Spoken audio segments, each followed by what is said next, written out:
amigos, nos encontramos nuevamente en una conversación de este podcast de Cambiemos la Historia, donde hemos conocido muchas historias, hemos hablado con muchos especialistas, hemos aprendido en todos estos capítulos y hoy día a seguir aprendiendo. Tenemos un invitado internacional, él es Lucas Hoyos Mejía, él es cirujano torácico de pulmón, encargado del programa Ex Vivo en el Hospital Reina Sofía de Córdoba, España. Y nos va a hablar específicamente de su especialidad, pero también de esta técnica que queremos conocer y por supuesto profundizar en esta conversación. Lucas, bienvenido, muchas gracias por aceptar nuestra invitación. Muchas gracias a vosotros por la invitación. Y vamos a empezar de inmediato vamos a entrar a tierra derecha, como se dice acá, como se dice en la hípica, ¿ya? ¿Por qué Lucas Hoyos, está en el trasplante? ¿Por qué no está en otra especialidad médica? En realidad creo que ha sido una cuestión de accidente. Cuando yo tomé la decisión de hacer cirugía torácica, eso sí lo tenía bastante claro, en realidad. eh, Me ofrecieron la posibilidad de hacer cirugía torácica en un hospital que no tuviese trasplante o en uno que tuviese trasplante. Entonces mi pensamiento en el momento fue, bueno, voy a irme con el trasplante por ver un poco de qué se trata y luego ya decidiré si si me sigo continuar en esto o no. Y la verdad, recuerdo la primera vez que tuve la oportunidad de lavarme en un quirófano, estar presente en un trasplante y ver un paciente que se le retira el pulmón enfermo en una situación terminal respiratoria, le colocas un pulmón nuevo y lo perfundes y cambia de un color, de ese color blanco típico de de la perfusión a un color rosa, comienza a respirar y el paciente a los pocos días está extubado hablando con su familia. Me cambió bastante la percepción y comencé como a llenarme de ilusión sobre esa idea y luego fui investigando un poco sobre las posibilidades, las innovaciones y todo ese tipo de cosas que a los médicos en concreto nos llenan de ilusión, además del hecho de ayudar a la gente, de poder subsanar enfermedades terminales respiratorias, es el hecho también de todo la investigación, la ciencia, el avance y la inversión y la pasión que tiene la gente que se dedica a esto y creo que finalmente fue lo que me terminó enamorando. ¿Y eso, Lucas, en qué año fue? Pues mira, yo empecé la residencia en España en el año 2012 y en el año 2012.1 ya estaba enamorado. O sea, Ya. que fue a los pocos meses. Fue un amor a primera vista. Amor a segunda, porque la primera no me enteré de absolutamente nada.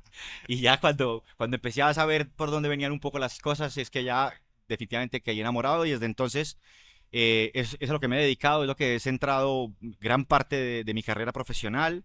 He tenido la oportunidad de estar en diferentes países, conocer otras técnicas. He tenido la oportunidad de estar en Toronto, he tenido la oportunidad de trabajar en Suiza. Yo me formé en Madrid y posteriormente me trasladé a Córdoba.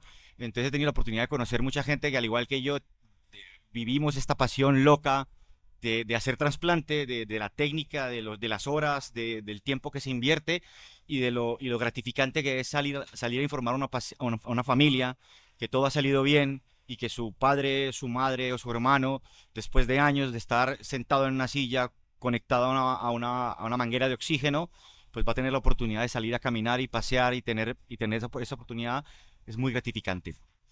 Tú hablaste de pasión. ¿Cómo es esta pasión para ti? ¿Cómo la vives cuando te levantas todos los días o te acuestas después de una jornada que son extensas, son demandantes? Mm. ¿Cómo te levantas nuevamente? Yo creo que lo primero que hay que decir es que cuando nos acostamos, como dice mi madre, Ah, ¿tú cuándo te acuestas? En realidad son muchas horas las que invertimos, es un proceso muy largo, no solamente la preparación, la aceptación del donante, el traslado a ir a buscar los órganos, porque requieren una forma de preservación especial y no puede ser hecha por cualquier persona. Son muchas horas que invertimos, pero lo hacemos con mucha pasión y con mucho gusto y con mucha entrega. Cuando te vas a acostar a dormir, te acuestas muerto, esa es la verdad.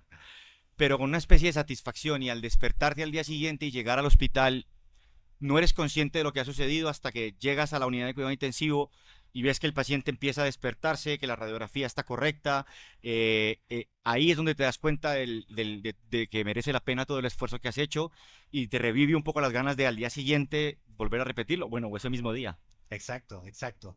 Y tú estás en España actualmente, pero tú eres de, de, Colombiano. de acá, de Latinoamérica, ¿cierto? Sí, sí. ¿Y cómo es la realidad o cómo has sentido este cambio de pasar de Sudamérica y estar hoy en España, que es el líder indiscutido, ¿cierto? Por años, como llevarlo, ¿cierto? A un deporte, es como el que gana todos los campeonatos mundiales todos los años y todas las copas. Eh, Creo, sin lugar a dudas, que uno de los motivos por los cuales me quedé en España es justamente eso, ¿no? Yo me fui a España con la intención de formarme en cirugía torácica y potencialmente volver a mi país, como lo hacemos todos los que emigramos de alguna manera por motivos de formación o como fuese. Y llegando a España me sentí tan acogido y tan arropado que no sentí la sensación de ser un extraño al principio y luego me enamoro de la cirugía torácica, mucho más de lo que ya estaba. Me enamoro del trasplante de pulmón y me doy cuenta que si quiero crecer profesionalmente y si quiero lograr los hitos o todos los méritos que quiero lograr como cirujano torácico joven, entre comillas, tengo que estar en un sitio donde se haga actividad de trasplante y si en el futuro deseo volver a mi país, quiero volver a mi país completamente formado y habiendo logrado todas esas metas profesionales y personales también. Y evidentemente estoy enamorado de España, me encanta, vivo muy a gusto, extraño mucho a mi familia, como es de esperarse, pero es muy gratificante la actividad y el trasplante. España tiene en promedio, está cerca, ¿cierto?, de los 50 donantes por millón de habitantes, Ujú.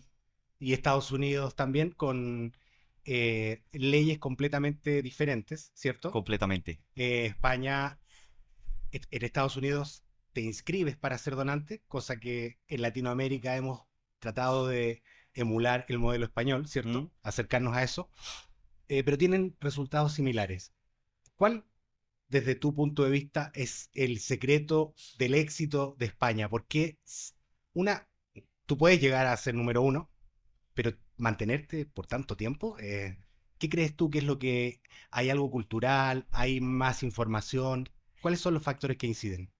Yo, mira que es una conversación que tenemos con frecuencia en las reuniones de la Organización Nacional de Trasplante y yo creo que son tres factores como muy claros, digamos, a la hora de pensar por qué España lidera la donación mundial.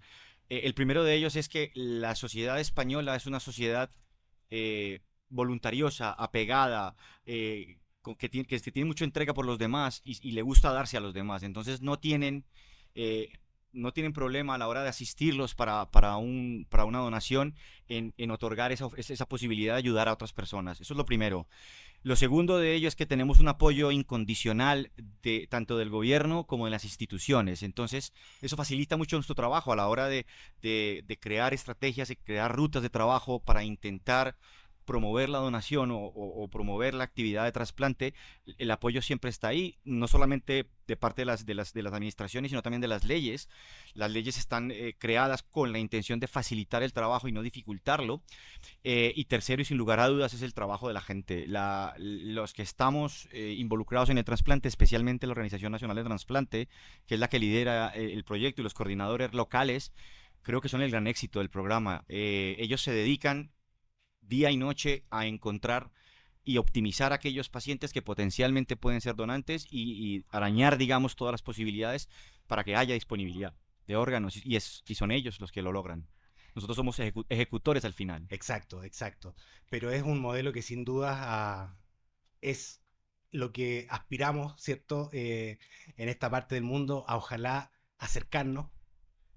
Sabemos que es una brecha importante, pero tenemos que, si queremos mejorar, tenemos que aprender del mejor. Y hablando de un poco, cambiando un poquito a la técnica, estábamos hablando de que tú estás viendo ¿cierto? La técnica ex vivo. ¿Nos puedes contar em, cómo, a qué se refiere esto? ¿Cómo funciona? ¿En qué órganos se utiliza? Conocer un poquito más. Sí, la verdad es que es una manera muy simple de entenderla, digamos, es intentamos recrear mediante un sistema artificial fuera del cuerpo humano el medio ambiente donde se va a encontrar ese órgano después de su implante. Y de esa manera podemos de alguna manera determinar o establecer si ese órgano es bueno para ser trasplantado. Normalmente la utilizamos cuando tenemos órganos que en otras circunstancias se hubiesen perdido.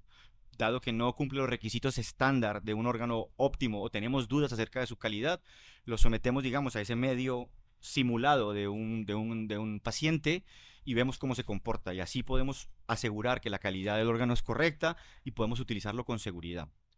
Eh, Normalmente este tipo de estrategias, aunque son técnicamente muy complejas y requieren una gran cantidad de participación, no solamente de médicos, perfusionistas, enfermeras y coordinaciones, eh, nos permite aumentar la cantidad de órganos, la disponibilidad. Como decimos nosotros, nadie puede morir en lista esperando un órgano y tenemos suficientes donantes y suficiente capacidad técnica al día de hoy para promover esta técnica.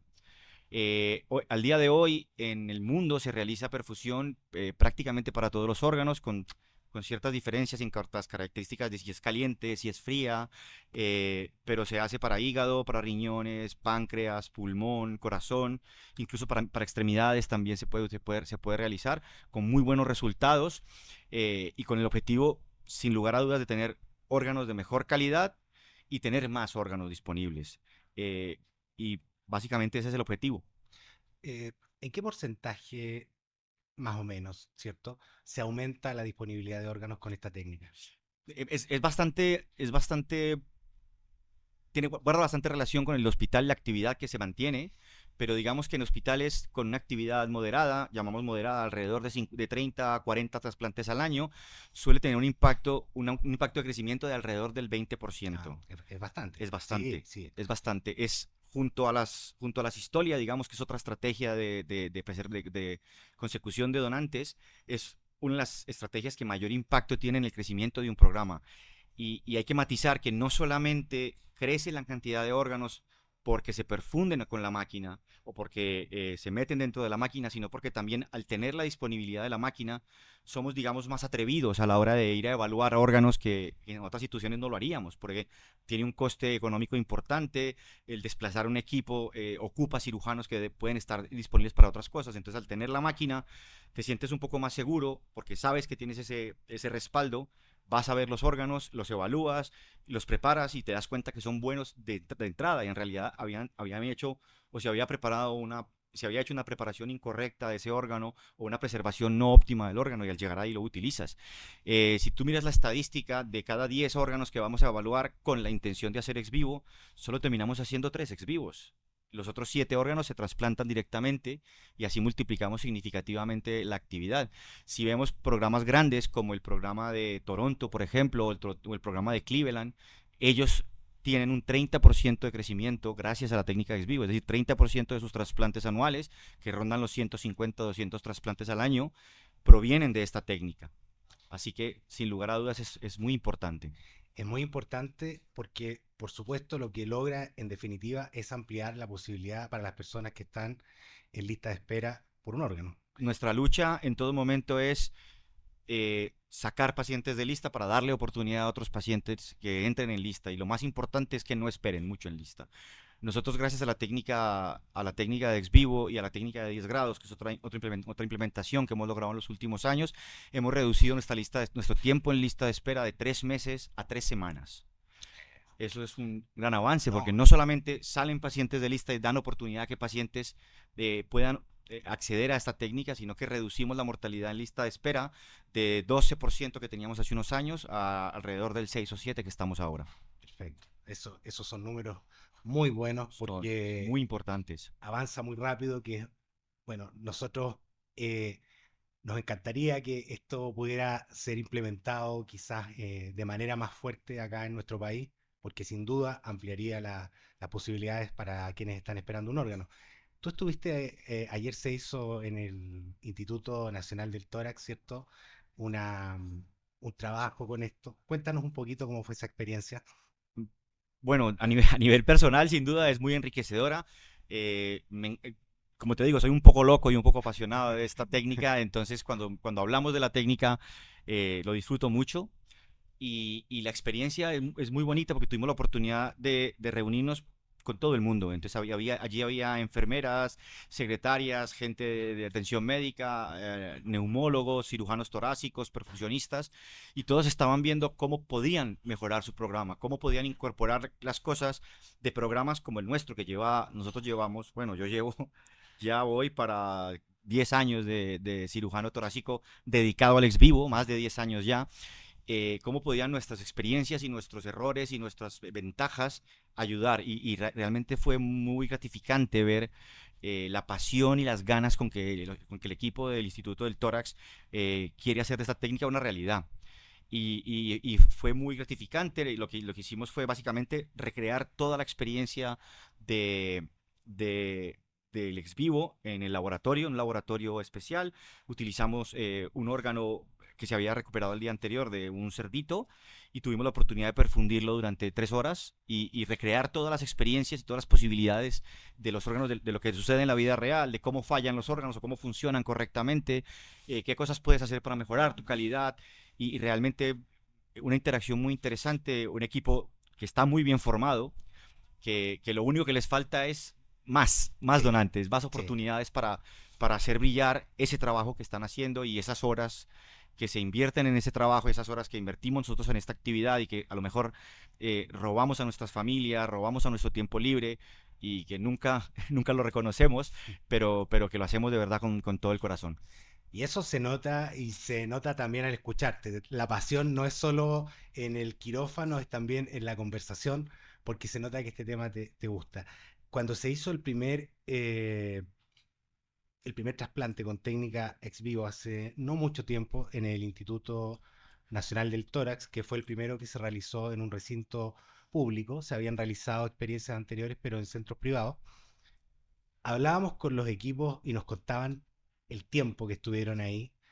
Y eso yo creo que no todo el mundo lo conoce, no saben la cantidad de horas que tienen que estar. Tú dices, le robamos un poquito de tiempo a la familia. Yo creo que es bastante, es bastante más de un poquito. Sí, igual lo simplifico un poco para Mm, evitar conflictos, sí. pero en realidad, si tú te pones a analizar, y muchas veces lo cuento yo cuando hablamos del tema y cuando hago las presentaciones, cuando vas a empezar el proceso, todo se alarga un poco y da la sensación de que es más largo. Yo tengo una línea de tiempo que presento en las diapositivas cuando presento la experiencia y creo que es da una idea muy buena de cómo suceden las cosas desde el momento en que ofertan un órgano o hay un potencial donante hasta que finalmente se acepta el órgano por el equipo de trasplantador. Hay que tener en cuenta que muchas veces estos órganos son rechazados por otros equipos. Lo que sucede en España es, si un órgano, porque tiene una calidad dudosa, porque no está optimizado, no se acepta por 2 o 3 equipos diferentes, inmediatamente nos llaman a nosotros porque saben que tenemos la técnica ex vivo activa y nos notifican. Y ahí ya han pasado a lo mejor 5, 6 o 7 horas de trabajo, sin contar las 20, 30 o 40 horas que han estado los coordinadores y los intensivistas locales optimizando el órgano. De ese momento en adelante hay que contar que nosotros tenemos que salir de nuestro hospital, donde sea que esté el donante, son horas de viaje, digamos que no bajamos de 3 o 4 horas de viaje, más 4 o 5 horas de cirugía, luego tienes que volver a tu hospital y si el órgano es ex vivo, pues ya tienes otras 4 o 5 horas por delante solo de perfusión ex vivo. Notificar al receptor, pasar al quirófano al receptor, enfriar de nuevo el órgano para implantarlo y luego pasarse pues cualquier espacio de tiempo que pueden pues, ser de 3 horas hasta 10 o 15 horas de trabajo, con lo cual solo para el implante. Entonces, en cada caso, nosotros, si yo me pongo como yo personalmente como referencia, pues perfectamente pueden ser 24 o 30 horas de trabajo solo para un órgano. Es una carga terrible.